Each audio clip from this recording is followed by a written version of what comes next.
안녕하세요. 이제 올해로 34이 되는 여자입니다. 올해 초에 해가 넘어가면서 이혼까지 완전히 마무리가 되었네요.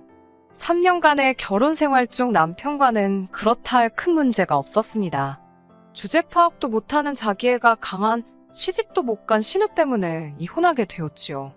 신우의 문제가 이혼 사유가 되었지만 팔은 안으로 굽는다고 결국 제 말 한마디 귀 기울여 들어주지 않았던 시부모님은 물론 제가 신우에게 열등감까지 가지고 있다 몰아가던 남편의 잘못도 이혼에 한몫했습니다. 남편의 위로 누나가 한 명 있었습니다. 남편과는 연년생으로 나이 차이가 저랑도 많이 나는 편은 아닙니다. 상위권 대학을 졸업하고 이름 들으면 다 알 정도로 유명한 회사 다니고 있던 신우였으니 신우에 비해 좋은 학교 나오지 못한 제가 시가족들의 눈에는 당연히 모자란 사람처럼 보였을 테죠. 좋은 학교 들어가기 위해 남들보다 배는 노력했을 신우의 노력을 폄하하거나 무시해본 적은 당연히 없습니다. 남편도 어디 가서 뒤처지는 스펙은 아니었지만 신우가 이뤄놓은 것에 비하면 보잘것 없었어요. 그런 신우는 시부모님의 자랑이기도 했지만 반대로 아픈 손가락이기도 했었습니다. 저와 남편이 결혼식을 올릴 때 신우의 나이가 33이었고 신우는 그때도 그랬지만 아직까지도 결혼을 못하고 있었거든요. 본인의 말로는 못하고 있는 게 아니라 안 하고 있는 거라고 말을 하고는 했습니다. 요즘 결혼 안 하는 게 뭐 흠이나 되나요? 본인이 능력이 되고 혼자 사는데 아무런 문제가 없다면 저도 딱히 아무 말도 안 하겠지만 결혼 생각이 없어서 안 하는 거라던 신우는 그런 말을 하는 사람치고는 누구보다도 결혼을 하고 싶어 하는 사람처럼 보였어요. 결혼정보회사에 가입해서 소개를 주선하는 데만 1년에 몇백씩을 쓰고 있었고 이 모임 저 모임 다 들락거리면서 어떻게든 짝꿍을 구해서 결혼하고 싶어 하는 의지가 누구보다도 강해 보였습니다. 제가 처음부터 신우를 싫어한 건 아니에요. 처음 가족들을 소개받는 자리에서 시부모님도 물어보지 않으시던 저의 출신 학교라든지 무슨 회사를 다니는지 연봉이 얼마 정도인지 꼬치꼬치 캐물으며 저를 자기 자신과 비교해가면서 잘난 척을 해댔기에 첫 인상이 좋지 않았던 건 사실이었습니다. 하지만 그때는 남편이 이혼하기 직전처럼 신우 편을 들던 게 아니라 제 편이었으니 저에게 귀뜸해주기를 누나가 시집을 못 가서 저런다고 자기보다 일찍 결혼하는 우리한테 배 아파서 저러는 거라 이해해달라고 말해줬었거든요. 신우의 행동들이 거슬리기는 했지만 저도 나름 그런 행동들이 신우가 자신의 자존감을 회복하기 위한 방법 중에 하나라고 생각하며 최대한 이해해주려고 애를 썼습니다. 하지만 참는 것도 한두 번이지 계속해서 저를 걸고 넘어지니 저도 인내심에 슬슬 한계가 오기 시작했어요. 제가 졸업한 학교가 신우가 다니던 학교보다 유명세는 떨어질지언정 그리고 제가 다니는 회사가 신우가 다니는 회사보다 연봉을 덜 줄지언정 저는 제 삶이 힘들고 불편하다고 생각한 적 한 번도 없거든요. 그런데 굳이 자기 남동생의 아내를 까내려야만 속이 후련했는지 계속해서 자기 잘난 이야기를 하는데 들어주는 것도 하루 이틀 일이지. 이대로 가다간 제가 한번 뒤집어 엎어도 없겠더라고요. 그러다가 남편에게서 신우가 이미 몇 년 전부터 결혼정보회사에 가입되어 있다는 소식을 듣고는 그때 확신이 든 게 신우가 남자가 없어서 저러는 게 아닌가 싶은 생각이 들었습니다. 신우가 성격이 괴팍하긴 하지만 어쨌든 좋은 회사 다니면 연봉도 높은 편이니 경우에 따라서 신부감으로 모자라는 점은 딱히 없다고 생각했어요. 신우의 저런 만행도 신우가 남자가 생기면 다 끝날 거라고 생각해서 결혼정보회사에서 소개를 받고는 있긴 하지만 저도 같이 도와주면 좋겠다는 생각에 저도 발벗고 나서서 소개해줄 사람을 찾기 시작했습니다. 어렵게 저도 주변 사람들 연줄 통해서 신우와 만날 법한 남자들 여러 명을 소개시켜줬는데 이대로 가다가는 신우가 결혼하기도 전에 제 평판이 바닥에 떨어질 것 같더라고요. 자기애가 강한 신우는 웬만한 남자들은 눈에 들어오지도 않는 듯 보였습니다. 이 남자는 자기에 비해 직업이 어떻고, 이 남자는 키가 어떻고, 외모가 어떻고, 나이가 많아서 싫다, 차가 없어서 싫다 하면서 제가 소개시켜주는 사람들마다 전부 다 퇴짜를 놓기 시작했던 거예요. 제 주변 지인들까지 소개시켜주기도 했지만 그 사람들이 하나같이 하는 말이 신우가 눈이 아주 많이 높다고 하는 말이었습니다. 그리고 또 자기애는 뭐 그렇게 강한지 아주 자기 잘난 줄만 알고 매너가 하나도 없다고 하더라고요. 신우의 외모가 남자들을 정신 못 차리게 할 정도로 경국지색도 아니고 그렇다고 나이가 어린 것도 아닌데 바라는 건 뭐 그렇게 많은지 모르겠다고. 신우가 학교도 좋고 회사도 좋고 하지만 전문직 여성들에 비하면 돈도 쓸어 담을 정도로 버는 것도 아닌데 주제 파악을 저렇게 해서야 어디 결혼하겠냐는 말까지 들어야 했습니다. 제가 신우의 짝을 찾아주기 위해 백방으로 노력해봤지만 세상 그 어떤 남자를 데려다 놓아도 신우의 눈에는 차지도 않을 것 같아서 저도 몇 번 더 소개시켜주다가 중도 포기하게 되었어요. 그 이후에는 저도 신우한테 질려서 신우와 교류하는 횟수를 거의 줄였습니다. 그때까지만 해도 남편의 서포트가 있었기 때문에 신우를 마주치는 건 명절 때 몇 번 말고는 거의 없었거든요. 그래서 제가 신우에게 남자를 소개시켜주는 걸 포기한 이후로는 자주 만나지도 않아서 직접적으로 저의 삶에 크게 해를 끼친 적이 없었습니다. 신우가 결혼하겠다고 나대기 시작한 작년 초가 시작되기 전까지는 말이죠. 새해가 밝은 날 시댁에 방문했는데 신우가 그날 현재 좋은 만남을 가지고 있는 사람이 있고 아마 잘 될 것 같다는 식으로 처음 가족들 앞에 말을 꺼냈습니다. 말씀드렸다시피 시부모님이 신우를 자랑스러워하기는 하지만 해가 지나면 지날수록 결혼 시장에서 조금씩 경쟁력을 잃어가고 있다는 걸 아셨기 때문에 신우를 많이 걱정하셨거든요. 그런데 신우가 나서서 결혼 상대가 있다는 듯이 말하니 엄청 기뻐하시더라고요. 저도 저 신우가 자기 마음에 드는 조건 맞는 남자를 찾아서 결혼한다는 걸 상상조차 해본 적이 없었기 때문에 저는 기쁘다기보다는 충격적으로 다가왔습니다. 사람이 갑자기 바뀌면 죽는다잖아요. 동화 속에 나올 법한 백마탄 왕자님만 찾던 신우가 결혼 상대를 찾았다는 말에 저는 신우가 자기 주제 파악을 하고 눈을 낮췄구나 하는 생각이 들었어요. 시부모님이 입이 귀에 걸리셔가지고 신우에게 그래서 그 남자는 뭐 하는 사람이냐? 어떤 사람이냐? 꼬치꼬치 캐묻기 시작했어요. 신우가 자신있게 대답하기를 지금 만나는 상대가 재벌가라는 사실을 꺼냈습니다. 처음에는 제 귀를 의심하게 되었습니다. 하고 많은 남자들 중에서 재벌가 남자라니요. 신우가 재벌가 남자를 만나면 안 된다는 법은 없지만 신우가 처음으로 결혼을 전제로 만난다는 사람이 다른 사람도 아니고 재벌이세라니 제가 제대로 들은 게 맞는지 제 귀를 믿을 수가 없었습니다.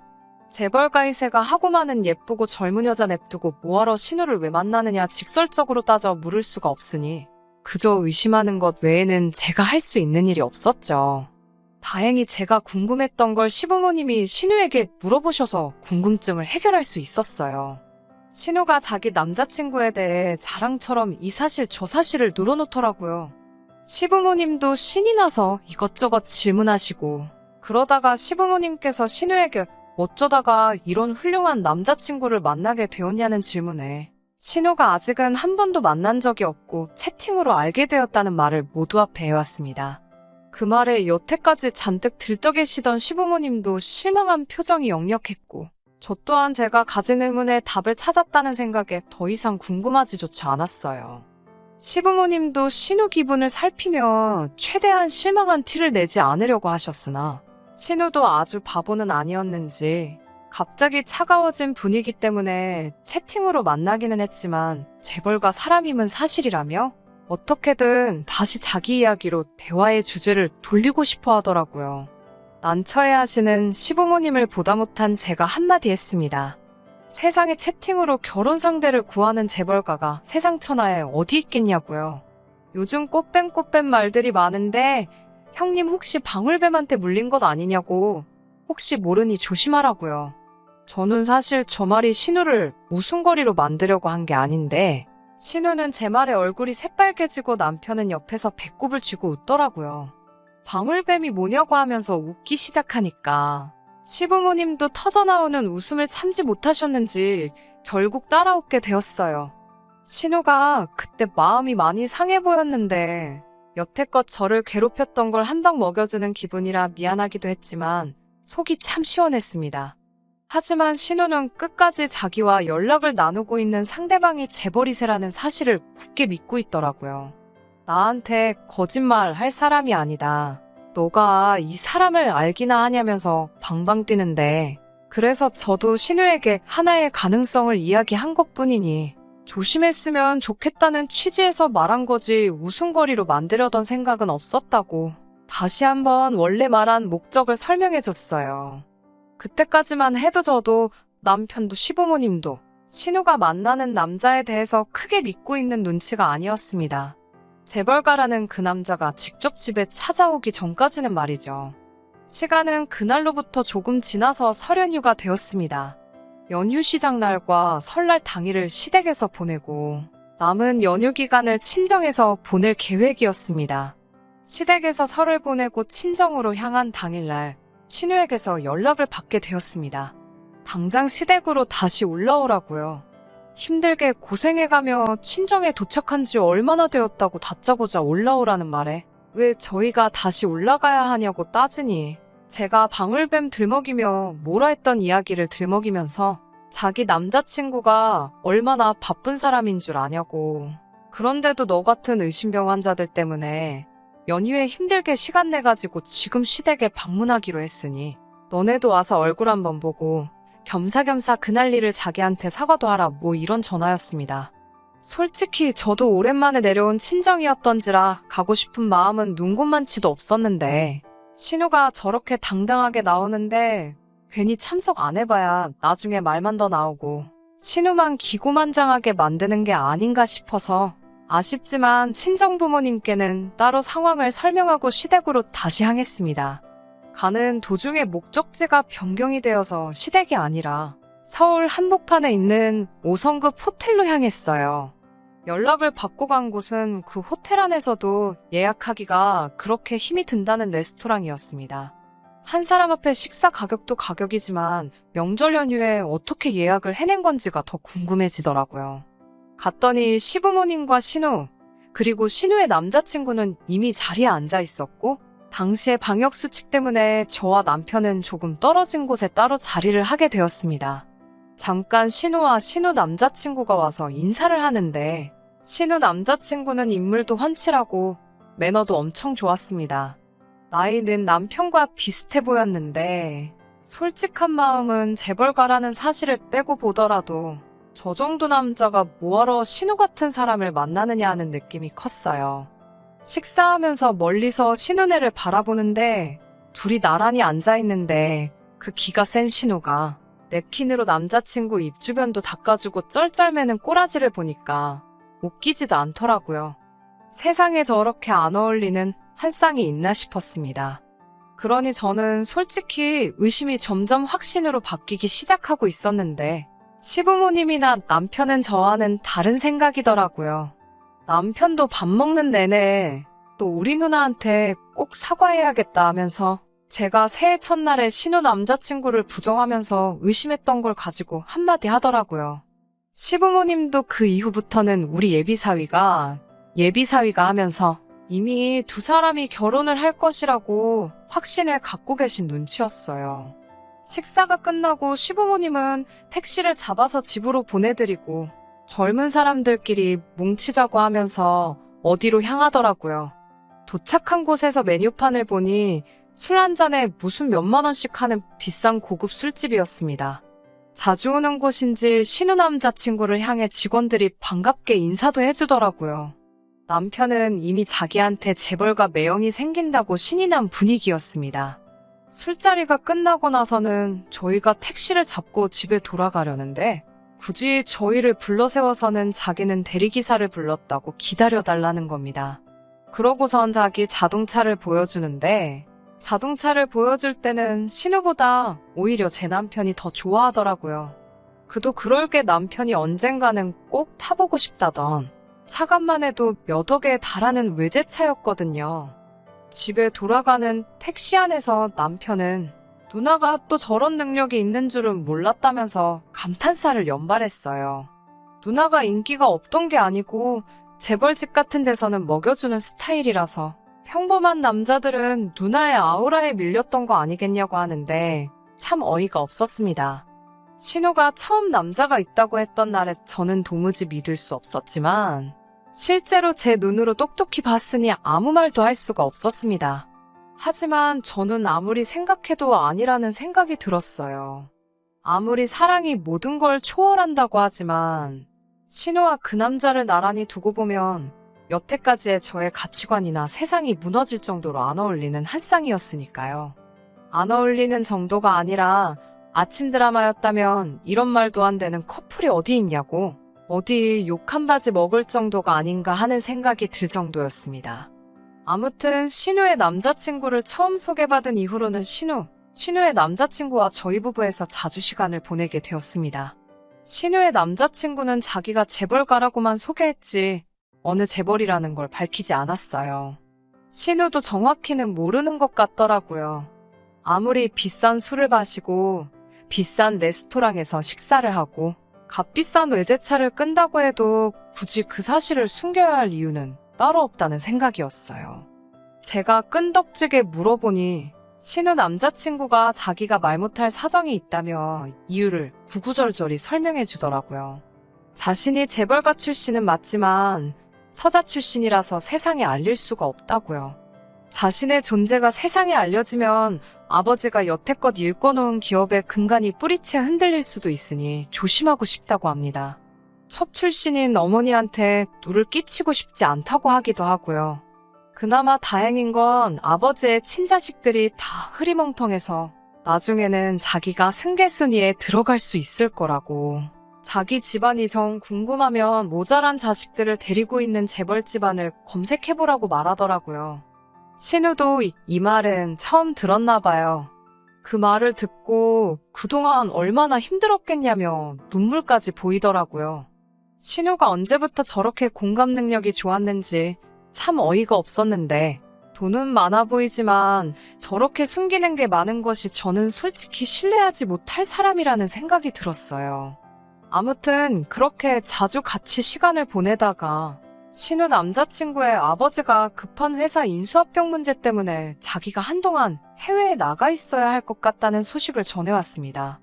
당분간은 해외에서 머물러야 할 것 같다고 작별 인사랍시고 서울이 한눈에 들어오는 호텔방까지 잡아줘서 송별 파티까지 열었습니다. 다음날 아침에 저희 남편한테 부탁해서 외제차를 맡겨주고는 공항까지도 바래다 달라고 부탁을 했어요. 출국 수속이 끝나고 비행기 타러 나가는 모습까지 보여주고 신우의 남자친구는 한국을 떠났습니다. 돌아오는 길에는 외제차가 아니라 지하철을 타고 돌아와야 했는데 남편은 자기 드림카를 몰아봤으니 인생의 소원을 성취한 것 같다며 엄청 벅차올라 있더라고요. 남자친구가 있는 동안은 신우가 저한테 스트레스 주는 일이 없었는데 남자친구가 한국을 떠나자마자 다시 저를 걸고 넘어지더라고요. 사실 남자친구가 그렇게 신뢰가 가지 않는다고 말을 제가 먼저 꺼냈으니 제가 먼저 신우 심기를 건드린 게 맞긴 한데 신우는 그렇게 소시민같이 사니까 인생에 발전이 없는 거라면서 남자친구가 돌아올 때 몸 명품 가방을 사오기로 했네. 어쩌네 자랑처럼 떠들더라고요. 제 월급으로는 평생 가도 들지 못할 만한 가방이라고요. 거기까지 다 좋았었는데 문제는 신우의 남자친구가 한국을 떠난 지 2개월이 지나고 나서 일어났습니다. 평소처럼 한가한 주말을 보내고 있었는데 시부모님이 가족회의를 한답시고 저희 부부를 소집하셨어요. 무슨 일인가 부랴부랴 시댁에 도착을 했더니 신우가 앞뒤 다 잘라먹고 다짜고짜 저희한테 돈이 얼마나 있냐고 물어보더라고요.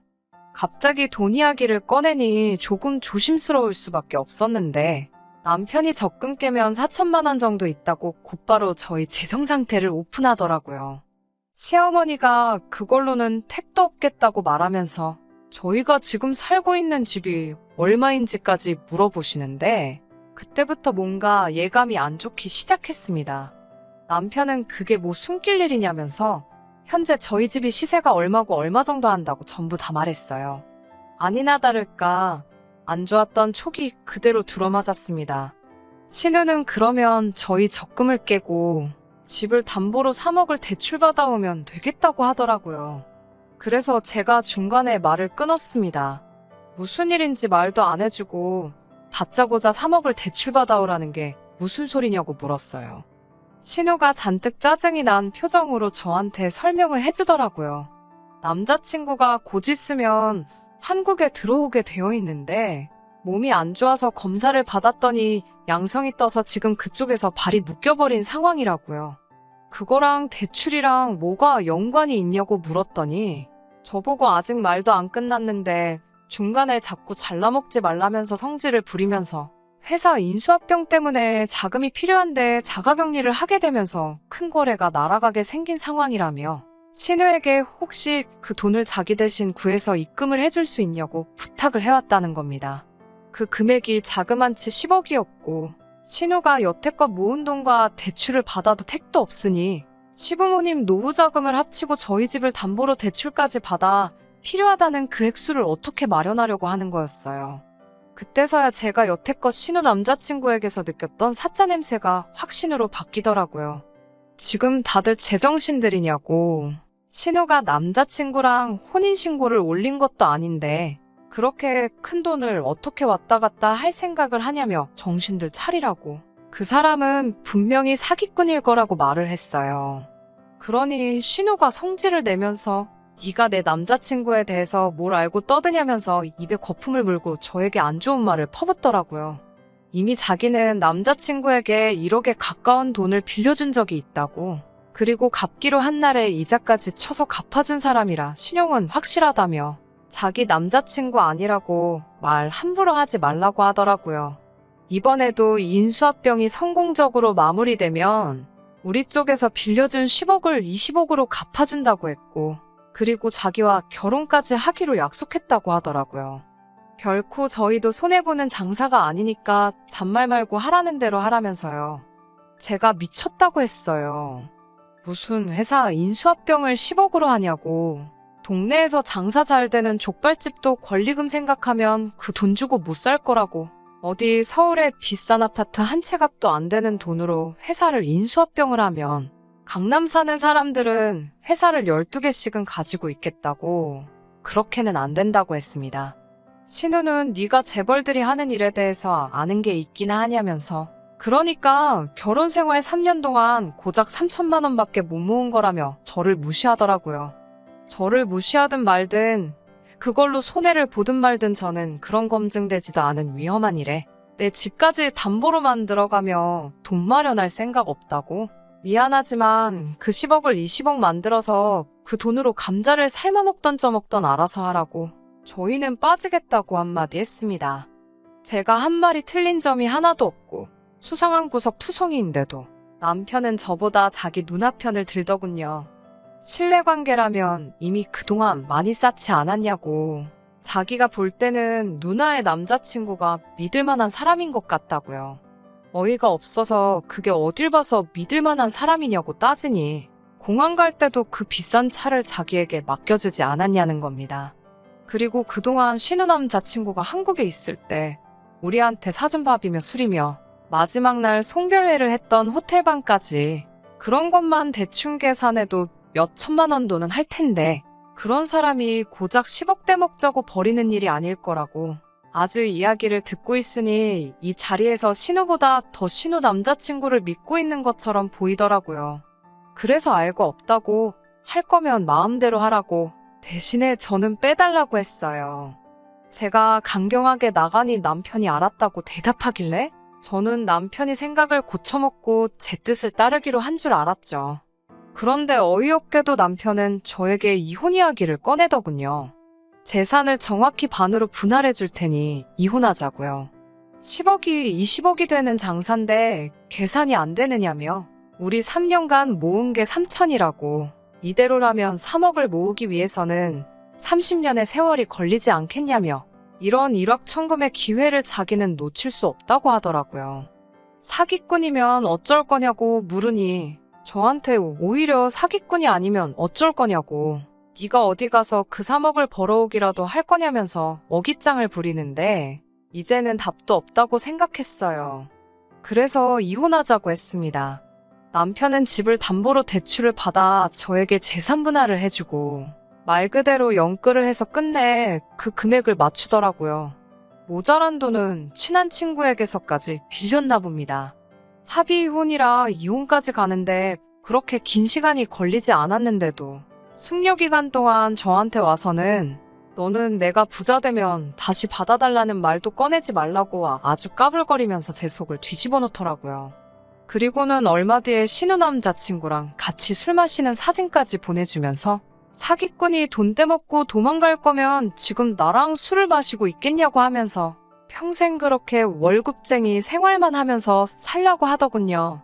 신우 남자친구가 인수합병건만 잘 끝나면 그때는 자기 회사로 불러서 높은 자리 하나 주겠다고 약속까지 했다나요. 돈 얼마에 저렇게 변할 사람이었으면 차라리 이혼한 게 잘 된 거라는 생각이 들었어요. 이혼 후에도 제 삶이 그렇게 크게 변한 건 없었습니다. 내 집 생활 하다가 회사 근처에 월세방살이를 다시 시작해야 했지만 한 점 후회는 없었어요. 그렇게 남편과는 연락도 끊고 있고 살았는데 얼마 전에 남편에게서 도와달라고 연락이 왔습니다. 제 예상이 맞았던 거예요. 예상이 맞았다고 할 일도 없었어요. 누가 봐도 사짜 냄새 물씬 나는 상황이었으니까요. 제가 예상한 대로 신우의 남자친구는 재벌가의 서자인 척 연기를 하고 있던 가짜였던 겁니다. 경찰서에 갔더니 신우 말고도 그 남자에게 결혼을 빌미로 돈을 떼먹힌 사람이 한두 명이 아니었다고 하네요. 번드르르한 외제차와 비싼 호텔, 식당까지. 당한 수법이 모두 똑같았어요. 돈을 펑펑 써대면서 상대방의 가족들에게까지 신뢰와 호감을 얻고 그걸 빌미로 마지막에 가서는 큰 돈을 요구하는 아주 지능적인 사기꾼이었던 겁니다. 일단 한 명의 여자에게서 그 돈을 빌려서 그 돈으로 다른 여자에게 작업을 걸고 그 여자에게 돈을 또 빌려서 또 다른 여자에게 작업을 꺼는 식으로 그렇게 사람들의 마음을 훔쳐서 마지막에는 큰 돈을 뜯어내고 잠수를 타버린 거였어요. 시부모님 노후 자금은 물론 신우고 남편이고 정말 주변 지인들 돈까지 해서 끌어모을 대로 끌어모은 돈이었어서 당장 온 가족이 길바닥에 나앉게 생겼다고 하면서 제 말을 들을 걸 그랬다며 자기만이라도 일단 살려줄 수 있겠냐면서 우리 다시 합치면 안 되겠냐 연락을 해온 것이었습니다. 일 없다고 했어요. 이제 와서 용서를 구하기엔 너무 늦은 거 아니겠냐고 나한테 큰 소리 치고 떠난 게 있으니 그 이후 일은 저를 연관짓지 말아달라고 하고 연락을 끊어버렸습니다. 그 뒤로도 계속해서 연락이 왔지만 받지 않았어요. 연락해서 할 말이라곤 뻔한 이야기밖에 없을 테고 돈이라도 빌려달라는 말을 들었다가는 이 인간에게 남아있는 마지막 정까지 사라져버릴 것 같아서 좋은 모습으로 끝내기 위해 일부러 연락을 받지 않았습니다. 항상 저보고 못 배웠다며 저를 무시하고 끝까지 제 이야기에 말 한마디 귀 기울여 듣지 않았던 신우, 시부모님, 그리고 제 남편이에요. 그 벌을 달게 받았다고 속이 후련할 수도 있지만 안쓰러운 마음뿐이네요. 사실 진짜 나쁜 건 사람 마음을 가지고 장난친 그 사기꾼 녀석이니까요. 저를 그동안 어떻게 대했던 간에 아무쪼록 전시가족들이 별탈 없이 다시 일어날 수 있다면 좋겠습니다. 그리고 그 사기꾼 녀석도 얼른 잡혀서 사람 마음을 가지고 장난친 그 죄를 달게 받았으면 좋겠네요. 더 이상 신우와 같은 피해자가 나오지 않기를 바라면서 이만 사연 줄여보도록 하겠습니다. 끝까지 들어주셔서 감사합니다. 오늘의 사연은 여기까지입니다. 구독과 좋아요, 알람 설정 부탁드리고 더 좋은 사연으로 다시 찾아뵙겠습니다. 감사합니다.